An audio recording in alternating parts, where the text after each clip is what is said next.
Luka ran through the icy forest, his chest heaving with each desperate breath.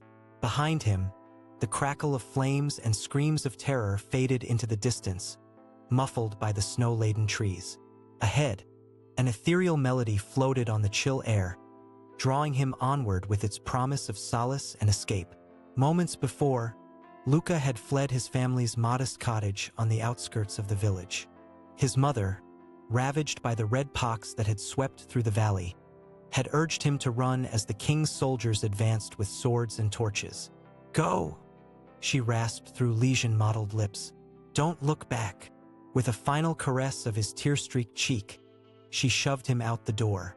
Luka had hit the frozen ground hard. The wind knocked from his lungs. Wheezing, he scrambled to his feet and plunged into the woods just as the screaming began. Now twigs lashed his face and jutting roots threatened to send him sprawling with each frantic stride. But still the pipe music called to him, gentle and lilting. He imagined it cradling him in strong arms, wiping away his tears, telling him everything would be all right. Time and direction lost all meaning as Luka chased the elusive melody deeper into the shadowy timberland. Drifts of snowflakes swirled down from the colorless sky. Before long, his own labored breathing and the crunch of his footfalls were the only sounds. At last, Luka glimpsed a flicker of movement through the stark latticework of branches. He skidded to a halt, squinting. There, flitting between the tree trunks, was a figure garbed in a patchwork of vibrant hues visible beneath a billowing black cloak. The jaunty tune emanated from the bone-white pipe held to the piper's hidden lips. Luka called out, but his parched throat produced only a feeble croak. The piper continued his gambling path, oblivious. Determined not to lose sight of his new companion, Luka pushed onward, tripping in his haste. A stone hidden beneath the snow gashed his knee. He bit back a yelp and limped on. After what felt like hours, the forest began to thin. Golden shafts of afternoon sunlight slanted down through the canopy. Ahead, the jaunty piping grew louder, urging Luka forward. He burst from the tree line into a meadow of pristine snow and stopped short, blinking uncomprehendingly. Dozens of children frolicked between snow-capped hillocks and stands of frost-rimed pines. Their laughter rang like bells in the crisp air. Some he recognized from the village Sasha, the baker's daughter, her blonde braids flying. Timur, the blacksmith's son, his burly frame incongruous among the smaller bodies. Others were strangers with odd garb and foreign features. But on every face was a carefree grin, eyes alight with glee. At the center of the throng cavorted the piper, his song never faltering as he leapt and twirled. The children swarmed around him, reaching out to brush the hem of his colorful tunic as if to absorb some of its vibrancy. Luka spotted a slip of a girl, no older than 5 or 6, her hair a fiery red nimbus. She looked up and met his gaze across the meadow. With a delighted squeal, she beckoned him to join their revels. Exhausted and bewildered, Luka staggered into the strange circle of children. The Pied Piper whirled to face him and finally lowered the instrument from his lips. Silence fell over the frozen tableau. Then the piper spoke, his voice low and melodious. "Welcome, child. You have suffered greatly to reach this place. Here your troubles are at an end. Forget the sorrows of the world you left behind and be at peace. Dance and embrace the innocent joys of youth eternal." He raised the pipe and blew a single, pure note. Warmth blossomed in Luka's chest, melting the icy fear that had taken root. His weariness dissipated like morning mist. A smile curved his mouth, tugging at muscles left unused for months. As the music took up again, he found himself bouncing on the balls of his feet, delighting in the cold kiss of snowflakes on his cheeks. Giggling, the red-haired girl seized his hands and pulled him into a stomping, skipping dance. The other children linked arms and circled them, a kaleidoscope of color whirling across the diamond-dusted meadow. Luka threw back his head and laughed, the horror of the night already fading to a dim memory. Here, cocooned by the piper's enchanting song and the camaraderie of newfound playmates, all was joy and light. As dusk fell and evening stars winked to life overhead, the piper led his flock to the base of a towering bluff. With a wave of his arm, A crack appeared in the granite, widening into a broad passageway lit by a gentle amber glow.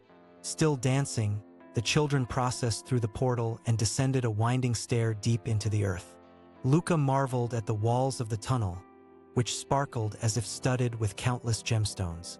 The passage opened onto a vast underground cavern. Magnificent tapestries in jewel tones adorned the rough-hewn walls, while thick carpets in whimsical patterns softened the stone floor. Lanterns shaped like fantastical creatures cast playful shadows. A long trestle table in the center of the space nearly buckled under the weight of a feast: roasted goose, crusty bread, cheese, apples, nuts, pies, and colorful pastel sweets that Luka had never seen. The piper joined a cluster of children in tearing off chunks of fowl with gusto. The delectable scents made Luka's stomach rumble and mouth water. When was the last time he had eaten? As if reading his thoughts, the red-haired girl reappeared at his elbow, pressing a golden chalice into his hands. "Drink," she urged with an impish grin. The cup was filled to the brim with a liquid that frothed and foamed, catching the lantern light. Luka sniffed it cautiously. He sipped, and an exquisite sweetness filled his mouth, obscuring the hint of bitterness beneath. The girl clinked her own chalice against his, slopping a few drops. "To forever young," she toasted. "To forever young," Luka echoed. He drank deeply, the world taking on a dreamlike quality as the strange elixir coursed through him. What was he doing here, in this place that pulsed with music and laughter and dizzying scents? He struggled to remember, memories darting away like quicksilver fish when he tried to grasp them. When the chalice was empty, the piper appeared once more at Luka's shoulder. His hood had fallen back to reveal a youthful, beardless face and a wild shock of chestnut hair. Eyes the gray of storm clouds bored into Luka's own. Without a word, he plucked the cup from nerveless fingers and tossed it aside. It hit the stones with a sonorous clang. "You need not fear or grieve any longer, my darling child," the piper said gently. "All the evil, all the pain of your previous existence is behind you now. Here, you shall have an eternity of mirth and plenty." Raising the pipe to his lips, he played a lilting refrain. As if unable to resist the music's pull, the children began to pair off, spinning each other in dizzying circles. Their cheerful voices lifted in a wordless song. Though some part of him wanted nothing more than to join in the revelry, a flicker of doubt stirred in Luka's chest. It jabbed at him like a splinter burrowing under a fingernail. The wrongness of it all swelled until he could no longer contain it. He turned to the piper, who was clapping his hands in time to the frenzied dance. "Please," Luka blurted, the euphoria already beginning to seep away. I don't understand. My village, my family. What happened to them? To my mother?" Even as he spoke the word, a wrenching grief twisted his insides. Copper flooded his mouth. He had bitten his own tongue. The piper lowered his instrument, frowning. In the guttering lantern light, the planes and angles of his face shifted, taking on a predatory sharpness. "All of that is immaterial now, child. You are home where you belong. Embrace your new reality and put aside the burdens of the past." He reached out to ruffle Luka's hair, but Luka ducked away. "No. I need to know that they're all right, that she's all right. Please, I have to go back." His voice broke on a sob. The dancing children slowed and then stopped, eyeing him with confused disapproval. Whispers hissed through the cavern. The piper stepped forward, his expression thunderous. "There can be no going back. You sealed your fate when you heeded my song. Accept it, lest you ruin the contentment I offer for all." His tone was cold and imperious. All trace of avuncular concern vanished. Luka's heart pounded a desperate tattoo against his ribs. This was wrong. Everything about it was wrong, wrong, wrong. "Luka!" The red-haired girl tugged at his hand, eyes wide and imploring in her pixie face. "Stay with me. We can be friends and play games and eat sweets forever and ever. Don't spoil it." Her rosebud lips trembled, and Luka felt a rush of guilt. He squeezed her small fingers. "I'm sorry." "I'm so sorry, but I can't." I don't belong here. Pulling free of her grip, he turned and dashed for the tunnel that had brought them to this gilded prison. Behind him, the girl began to wail, a sound of pure heartbreak. The other children took up the din, their faces gone hard and ugly with fury. Enough! The piper's shout cracked through the cavern like a thunderbolt. A collective gasp restored eerie silence. He leveled a finger at Luka's chest, and Luka felt his feet adhere to the floor as if mired in tar. You forget yourself, child, the piper hissed, stalking forward until they stood nearly nose to nose. This close, his eyes were fathomless pits. Darkness lapped at their edges, threatening to pull Luka under. I have given you a tremendous gift, freedom from all earthly cares. Yet you forsake it, clinging to the very sorrows I would spare you. Luka clenched his fists, hot tears spilling down his cheeks. Living without cares isn't true freedom at all. I see that now. To be human is to know both joy and sorrow, to love and lose and grieve. He sucked in a shaky breath, fixing the piper with a defiant glare. No matter how much it hurts, I choose to return to that world above. My place is with the living. Something flared in the piper's empty gaze, there and gone too quickly to define. He took a step back, teeth flashing in a mirthless grin. How noble, he sneered. How predictable. Very well, foolish boy. Scuttle back to your realm of misery and see how long your idealism sustains you. With a contemptuous flick of his wrist, he released Luka from the invisible bonds. Luka stumbled but quickly righted himself. The red-haired girl continued to sob, but the other children were eerily silent, their eyes flat and cold. He avoided looking at them as he marched to the tunnel and began to climb the long, winding stairs. Though the piper said nothing more, his glacial stare bored into Luka's back until the darkness swallowed him. After an interminable hike through the sparkling passage, Luka finally reached the portal to the outside world. He hesitated briefly on the threshold, seized by a sudden irrational fear that it had all been a dream, that he would emerge into the hellscape of burning and death. Gritting his teeth, he plunged into the night.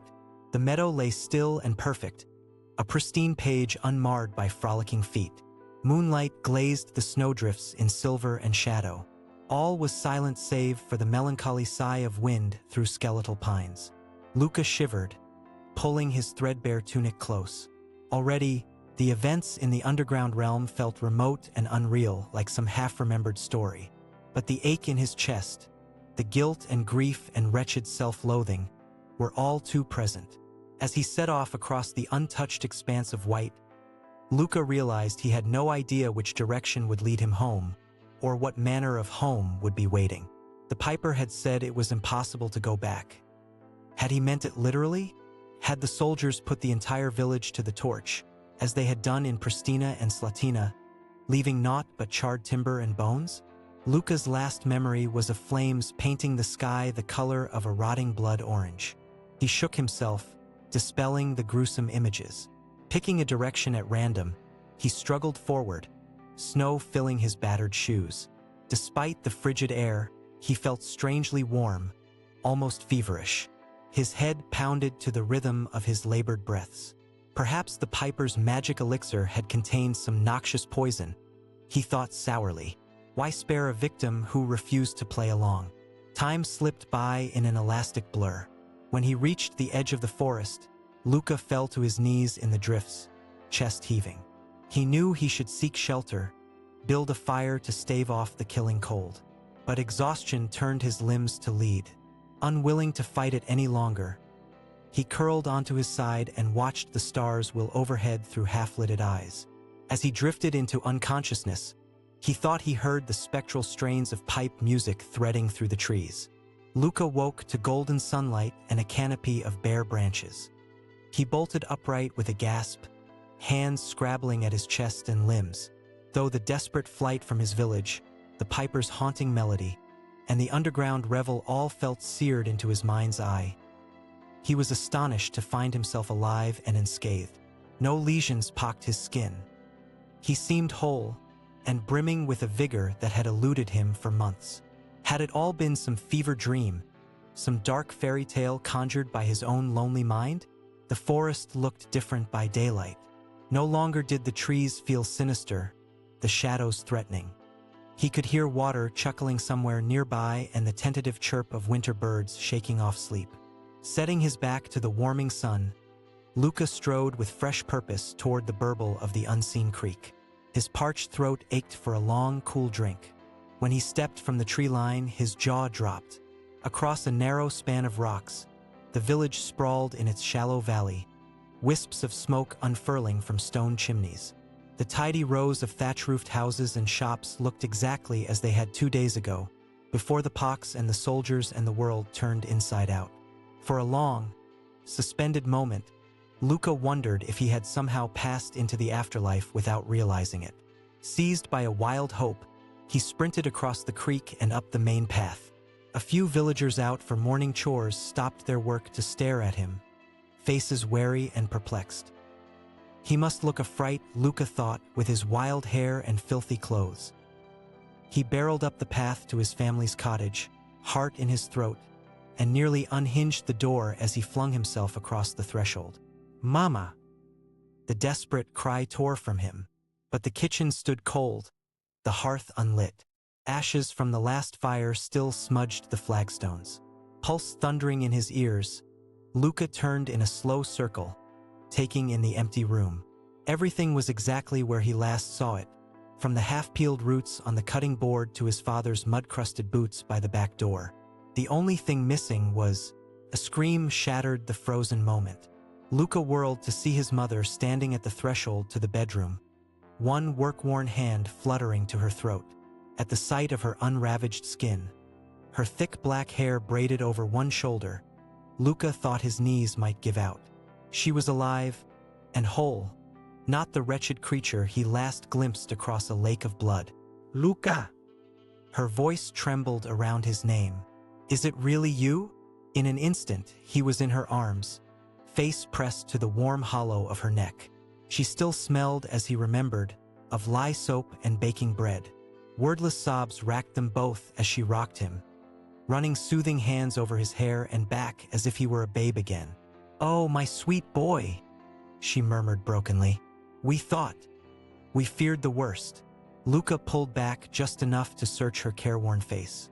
Though still youthful, new lines had etched themselves around her eyes and mouth, souvenirs of untold grief. "I'm so sorry, Mama. I never meant to leave you. I was so scared and confused, and the music." He trailed off, unsure how to give voice to the impossible memories. But his mother was already steering him toward the wash basin in the corner, clucking over his bedraggled state. "Hush now, there will be time enough for stories later. Let's get you cleaned up and fed. You look half-starved." Her tone left no room for argument. As she pumped water into the basin and set a pot of porridge to bubble over the freshly lit fire, Luka caught her casting surreptitious glances his way, as if to reassure herself of his realness. Only after he had washed and changed into clean clothes had the lesions been only in his mind, along with the snowy revels below ground, and consumed 2 bowls of porridge drizzled with precious honey did the questions come. Perched on a stool across the hearth from him, his mother fixed him with a look of mingled concern and fear. "Tell me everything," she said softly, "from the beginning." So, as the wan sun climbed the sky and then sank again toward the western horizon, Luka recounted his harrowing flight from the soldiers into the forest, his pursuit of the spectral piper and the eerie song only he could seem to hear. His voice shook as he described the madcap revel underground, and the piper's fury when he chose to leave it behind. Even to his own ears, it sounded like a fairy story, something to frighten credulous children. But his mother listened without interruption, her eyes gone distant and thoughtful. "You may not remember the stories," she said when at last he fell quiet. "You were very small when your grandmother passed, but she used to spin dark tales of a piper who disappeared with a gaggle of children long ago, in her own village far from here." She leaned forward to take his hands, her calloused skin warm against his. "They say he returns in times of strife to spirit away the innocent. To save them or to steal them, the stories never agree." Luka huffed and pulled his hands back into his lap. Well, he certainly didn't seem interested in saving anyone. He expected us to be his playthings for eternity. His mother hummed, worry still clouding her eyes. Perhaps not, but he did lead you out of danger, did he not? The king's men searched for survivors for days. They would not have shown a child mercy. Her voice hitched, and Luka saw again the wretched fear in her eyes when the soldiers breached the palisades, her frantic need to see him to safety. He lurched up to embrace her again, his throat gone suddenly tight. I thought I had lost you, he rasped. I saw your blood on the floor. She hushed him, one hand making slow circles between his shoulder blades.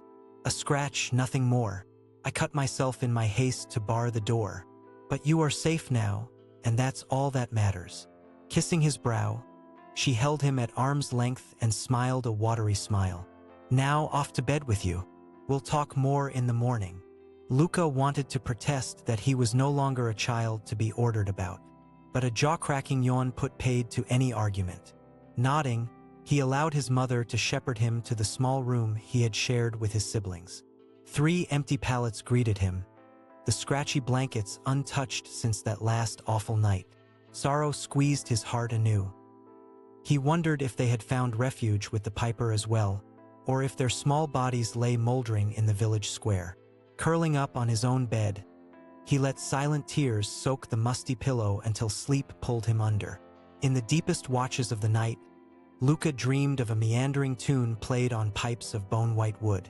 He saw again the piper's storm-cloud eyes and patchwork tunic, the merry faces of the dancing children as they whirled across a meadow of unbroken snow, and the red-haired girl, her cheeks flushed with cold and laughter, forever offering her hand in invitation. When he woke to pale sunlight and the bustle of his mother preparing breakfast, the visions scattered like dandelion fluff. But they would linger in the shadowed corners of his mind in the months to come, reappearing whenever he closed his eyes. As winter gave way to spring and then the drowsy heat of summer, the village put itself back together. The able-bodied men rebuilt homes reduced to charred timber and planted crops in fields left fallow. Women restocked pantries and coaxed gardens back to riotous life. Slowly, by infinitesimal degrees, a fragile sense of normalcy returned. The pox did not. Luka threw himself into the work of restoration. If sometimes he paused, neck prickling with the sensation of being watched, or found himself straining to hear a half-remembered song in the wind's susurrus, he told no one. The piper's final admonition haunted him like a specter. See how long your idealism sustains you. He did his best to push it from his thoughts, until the autumn morning when he came in from the fields to find his mother slumped over her loom, one hand pressed to her chest, her face gone gray as wood ash. He shouted for help until he went hoarse, panic clawing at his throat with cruel talons. But her heart gave out between one shallow breath and the next, before the village herbalist could even be summoned. Luka wailed his grief and disbelief to the gathering crowd. It was not possible, not fair. She had weathered so much, had been hale and strong just hours ago. Through the haze of shock, he dimly registered the other's grim resignation. The rider came for his due, Grandmother Magda said, sketching the sign against evil over her heart. Blank stares met his uncomprehending gaze. When she made her bargain with the piper, she bought a year and a day, not a moment more. As the words penetrated, Luka felt the bottom drop out of his world for the second time. His mother bargained? Nausea roiled in his gut. Heedless of the onlookers, he lunged for his mother's cooling body, hands scrabbling at her homespun skirt. There, tucked against her hip, a bone-white pipe, twin to the piper's own.